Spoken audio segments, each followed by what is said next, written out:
Very good morning, students. I am Poonam Prasad with your chapter number 6, Political Parties of your Political Science. Students, in our earlier classes, we came across with a very important topic. The topic was challenges in front of political parties, right? So, students, if the challenges are there, we need reforms fine. अगर चुनौतियां हैं तो हमें सुधार की ज़रूरत है, अगर प्रॉब्लम्स हैं तो सॉल्यूशंस की ज़रूरत है.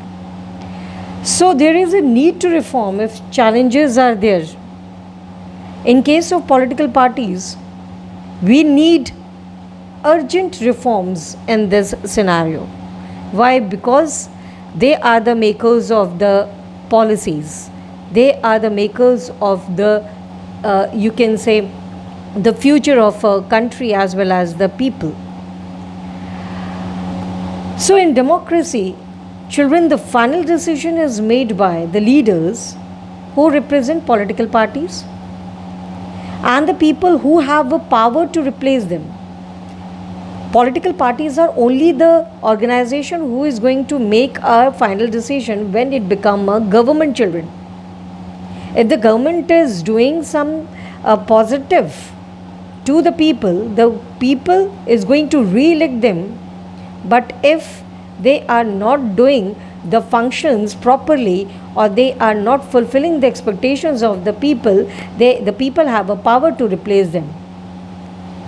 But in this scenario, we also heard about the word is called as dirty tricks played in electoral politics. So we need to have to reform these political parties, or we have to reform the indirectly we are saying that we need to reform the electoral politics, especially if we are talking about the democracy scenario of a country like India.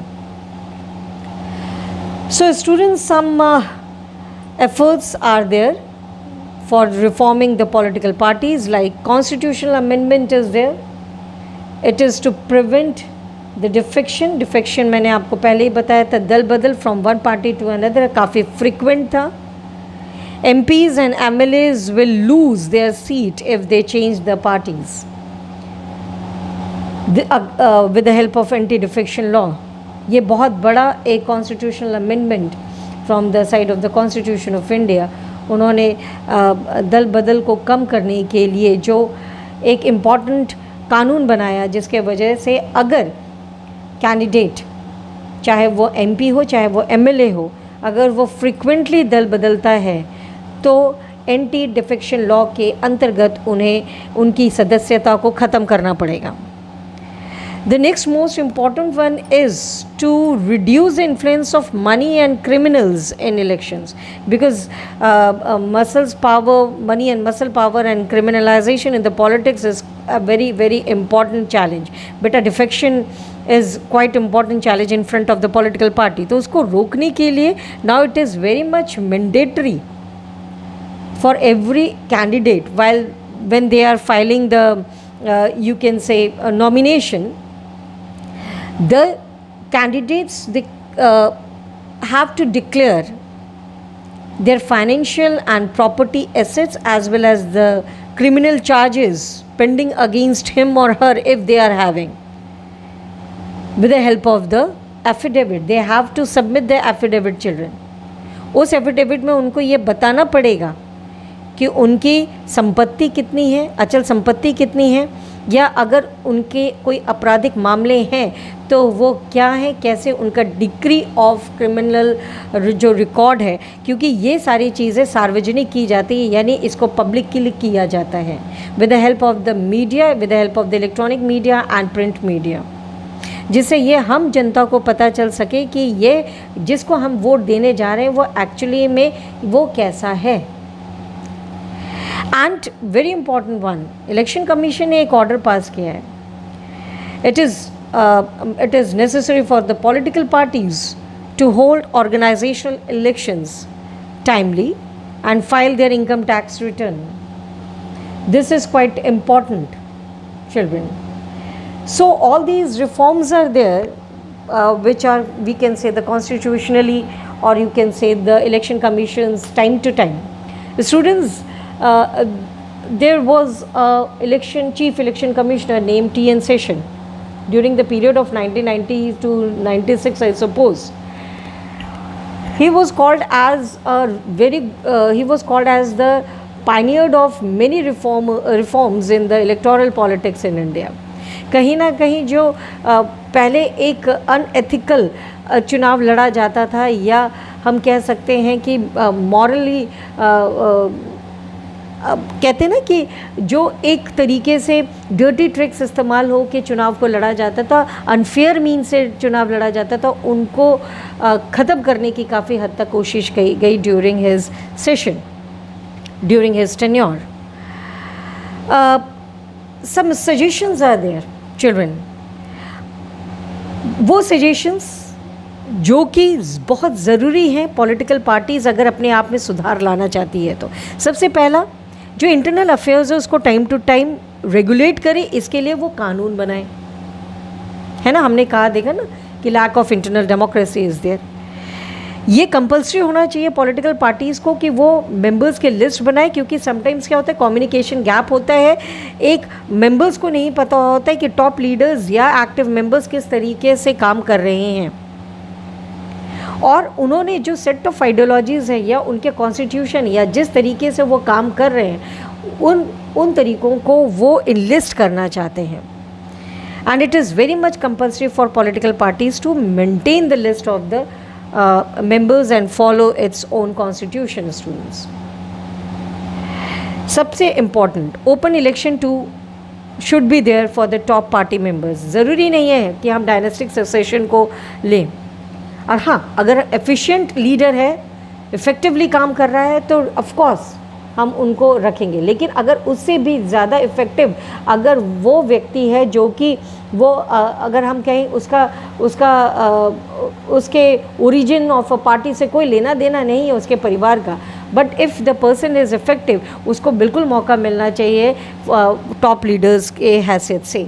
तो एक open elections होना चाहिए, और जो active members हैं या जो members हैं, ऑर्डिनरी मेंबर्स इवन दो, उनको वो भी काफ़ी ज़्यादा अपने कार्यों के द्वारा पार्टी में सहभागिता ला सके, यानी इंक्लूजन हो, उनका पार्टिसिपेशन हो. इसके लिए बहुत ज़रूरी है इलेक्शंस का होना.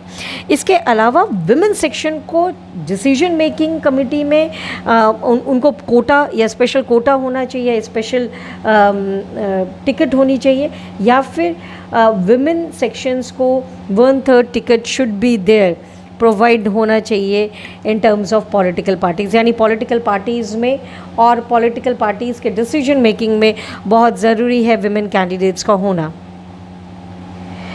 Student, use of muscles and money power, खासकर मनी पावर. बहुत सारे इंडस्ट्रियलिस्ट फंड करते हैं इलेक्शंस में बड़ी बिग पार्टीज़ को.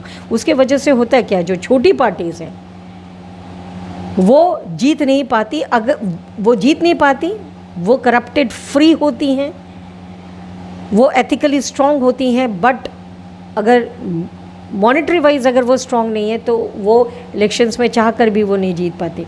इसके लिए बहुत ज़रूरी है कि political parties should get the funds from the government to meet the elections expenses. Children, such funds should be given on the basis of votes they secured by them in the last elections.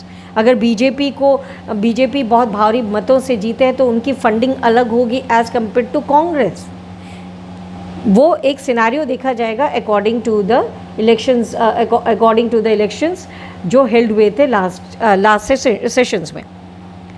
आपको मैं बताऊं, students 3000 crore spent हुआ था, spent by the government in 2014 Lok Sabha elections. तो इसका भार ultimately आता किसके ऊपर है? इसका भार अल्टीमेटली सिटीजन्स पे आता है. इसीलिए मिड टर्म इलेक्शंस सिटीजन्स नहीं चाहती हैं कि वो हो, इसीलिए वो चाहती हैं कि ऐसी सरकार बने जो कि मेजॉरिटी की सरकार हो. These suggestions are acquired by the political parties, children. But sometimes क्या होता है, ये पॉलिटिकल पार्टीज़ पर डिपेंड करता है वो इसको एक्सेप्ट करें या ना करें। वो सजेशंस ज़रूर लेती हैं बेटा, सजेशंस सिटीजन भी देता है,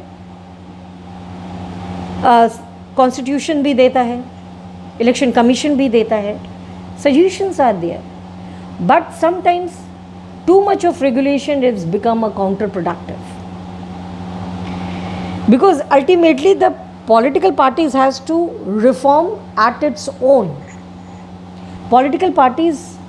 but होता क्या है कि अगर political parties are always have tendency to find a way out for cheating the law बनाया जाता है, पर उस लॉ का तोड़ किसके पास होता है? पॉलिटिकल पार्टीज़ के पास। कैंपेनिंग टाइमली होना चाहिए, इतने बजे तक होना चाहिए, 5 बजे से ज़्यादा हम इलेक्शंस कैंपेनिंग यानी चुनावी प्रचार नहीं कर सकते। ये सब बेटा इलेक्शन रिफॉर्म्स के अंतर्गत ही आया। आपको मैं एक छोटी सी बात बताऊं कि पहले के टाइम पीरियड में इलेक्शंस होते थे कहाँ पे बेटा? इलेक्शंस के लिए होर्डिंग्स वगैरह होती थी, तो होर्डिंग्स तो लगा दी जाती थी, लेकिन पोस्टर्स होते थे और वो पोस्टर्स उठा के लोगों के घरों में चिपका दिए जाते थे और ड्राइंग्स बनाई जाती थी अलग अलग सिंबल से, बाकायदा लिख दिया जाता था इन्हें वोट दीजिए, कैंडिडेट का नाम लिख के उनको वोट दीजिए। इस तरह के तमाम हथकंडे या कह सकते हैं measures taken by the political parties at that during that period of time.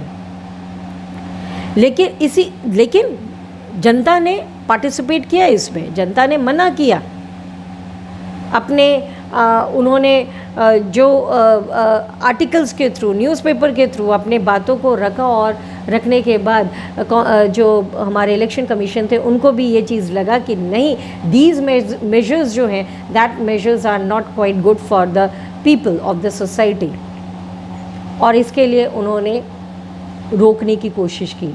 किसे? पॉलिटिकल पार्टीज़ को इस तरह के मेथड्स को अडॉप्ट करने के। जो रियल रिफॉर्म है पॉलिटिकल पार्टीज़ का, वो सबसे बड़ी बात है पीपल्स के पार्टिसिपेशन से ही होगा, with the help of petition, जैसे मैंने अभी आपको बोला, publicity campaigns, agitations etcetera. Parties as a result will be threatened for losing their public support and will try to do whatever it is expected from them. ये जो डर है political parties में, ये पैदा कौन करेगा? ये पैदा करेगा आम जनता। उसे ये डर होना चाहिए कि अगर हमने सही तरीके से काम नहीं किया, अगर राइट टू रिकॉल के अंतर्गत अगर हम ये कहें कि हमने जो प्रोमिसेस किए और वो promises it was not fulfilled by us, तो ये बहुत चांसेस है कि हो सकता है कल को हमारे जो हमारी जो जनता है जिन्होंने अभी तक प्यार दिया, हो सकता है वो हमें ना एक्सेप्ट करें। ये हश्र हो रहा है हमारी बहुत बड़ी पार्टी का इस वक्त recently. The print electronic media ये सबसे इम्पॉर्टेंट प्ले करती है और ये कंस्ट्रक्टिव प्ले रोल करती है बेटा इसमें, तभी इसको हम डेमोक्रेसी का चौथा स्तंभ बोलते हैं। We called it as the fourth pillar of the democracy. Students, political parties can improve those who want reforms. Join them as an active member, because the quality of democracy depends on the degree of public participation. More and more public participation होगा, more and more reforms होंगे। किसमें बेटा? Political parties में। ज़रूरी नहीं है, हाँ हम ये कहेंगे एजुकेटेड होना बहुत ज़रूरी है, बट अल्टीमेटली हम यही कहेंगे reforms should be needed for the political parties, because ultimately they are the decision makers. Students, by this आज का टॉपिक कंप्लीट हुआ। Tomorrow just we will go through with some ideologies and the revision of this chapter.